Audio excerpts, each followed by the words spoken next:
The Sun Rises in the East project is rebooting hip hop culture.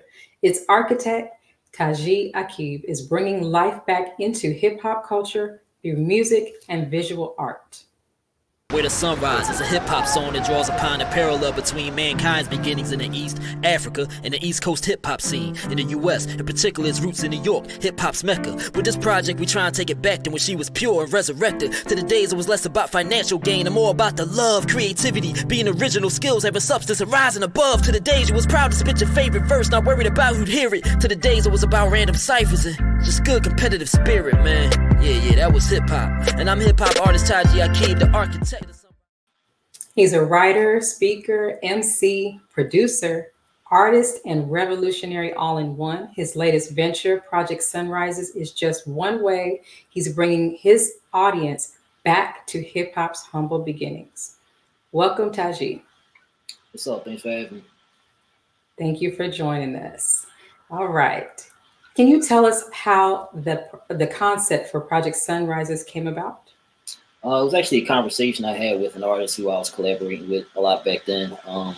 We were trying to think of a way to get people involved with something that was constructive in the hip hop community. And we just came up with that idea.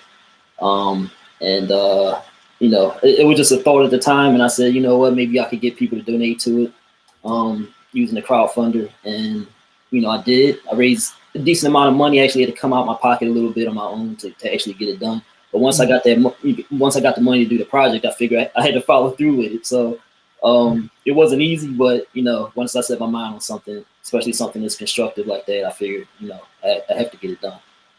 Now, on Project Sunrise, you filmed in Senegal. What was the environment like out there? It was a little rough because it's not, I didn't have the things I was used to here in America, the comforts that we had here. My sister actually lives over there. She has a foundation that's on land in like the countryside in Senegal, in Bojen.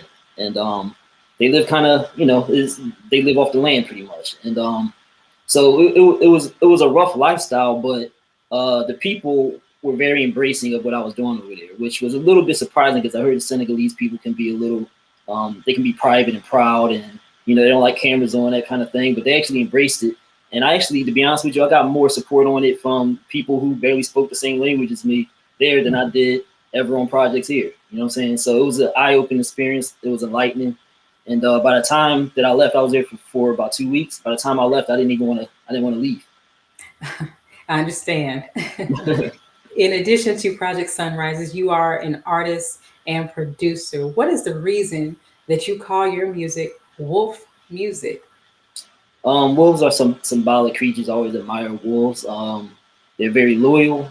And also it's kind of one of the main reasons is they're the opposite of sheep. We know the symbolism of sheep being an animal that kind of goes with the crowd. So I've always saw myself as someone who, I beat to my own drum. I question many things. And it's one of the reasons I did the Sunrise in the East project, because it goes against the grain of the direction that hip hop is headed in. So, a jack of all trades, of course. You also have a podcast where you and your friends discuss topics sent in by the audience. Can you recall how the idea for your podcast, the Underground Railroad podcast, came about? I think we're all sitting in a room and we have these conversations all the time. You know what I mean? Like pretty much a staple of everything I do, my whole brand is questioning things that don't get questioned. And just digging a little bit deeper than what we see on the surface. So we had these conversations all the time, and we just said, you know what, maybe we should record these conversations for people to hear. Why don't we do a podcast?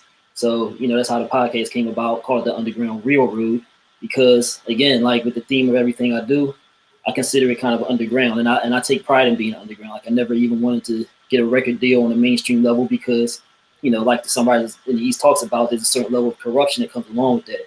So I wanted to keep my conversations underground and real, like realer than most of the stuff you're going to hear, conversations you're going to hear on the public scale. Now, of course, we're going to ask you to share some information with us later before we close on out today. But can you tell us some of the topics that you touch on in some of your albums?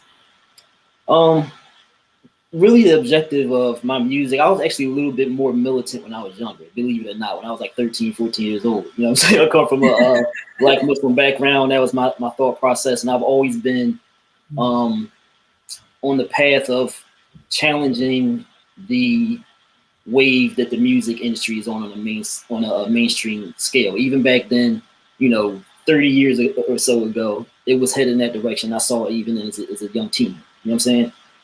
So a lot of my content still involves an element of that, but really I just want to focus on creating real music, stuff that people can relate to, real topics, not talking about all the money I have and telling people to spend their money and give it right back to the people who put us here to begin with, stuff that people can relate to. I think hip hop has gotten away from that.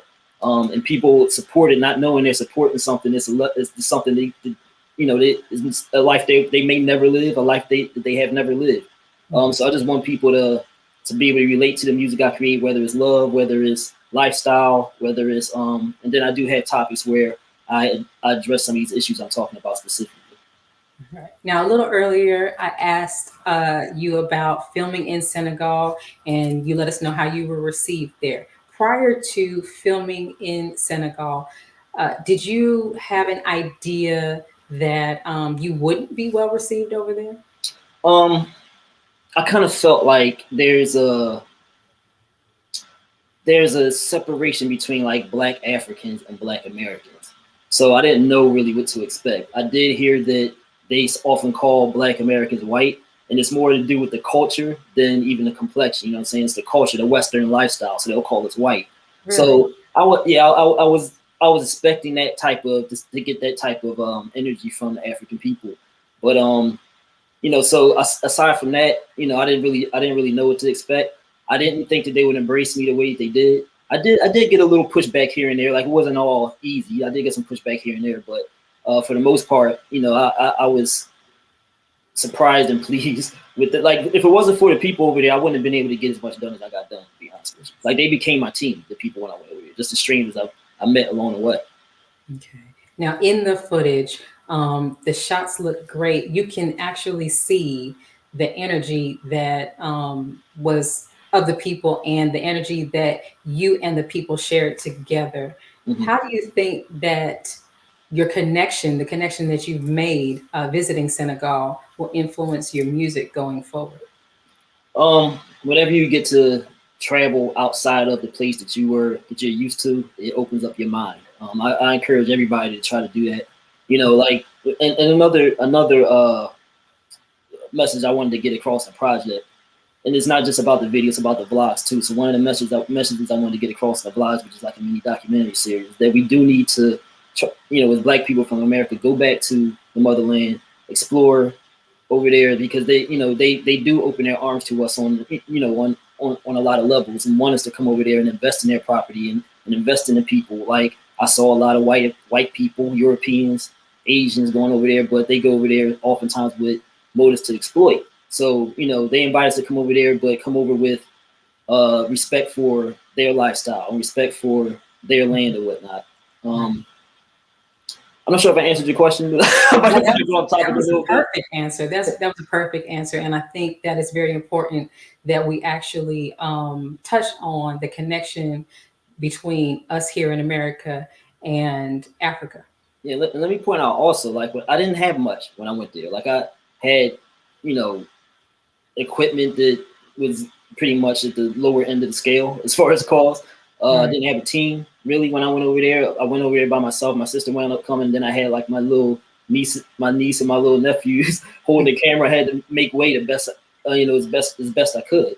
So again, like I said, if it wasn't for the people embracing me so much, I wouldn't have been able to get those images and that kind of footage. Like, I had like $500 in my pocket, so I was worried whether I'd even be able to pull it off at all. You know what I mean? But like I said, I set my mind to it, and 4 years later, it took that long to actually put the video together.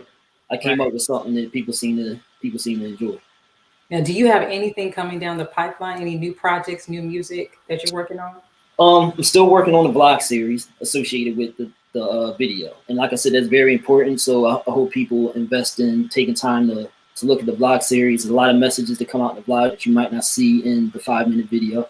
And seeing it behind the scenes and how it's put together. The people who do look at it, like, they they get wrapped up in the blogs. So there's that, and then there's also my album. Like, I have two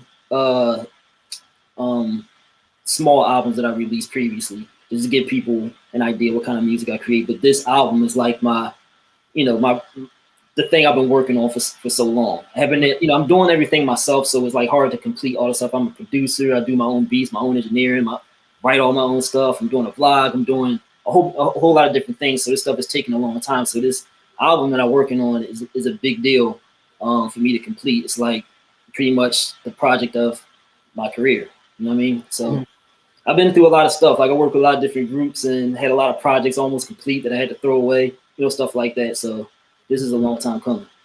Right. Now, you did mention that you're a producer, you make your own beats. How can someone looking for beats contact you, and how can we support you and your projects?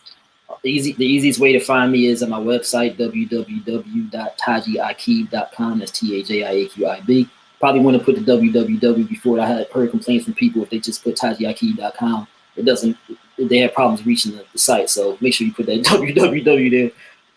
That's the easiest way to reach me. You can support me on my Patreon, patreon.com/Taji Aqib.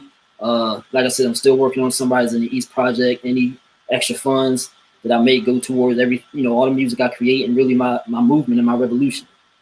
Perfect. Thank you so much for joining us, and I'm looking forward to seeing more from you and your completed projects. Thanks for having me. Thank you. Thank you for joining us today and tuning into NNV News. Please share your thoughts with us in the comment section below. Follow us on social media at NNV News, and please subscribe to our YouTube channel, National Network View. This is Rosalind Parks with National Network View News. Good night. Be a part of the force that powers truth in journalism. Go to nnvnews.com/donate.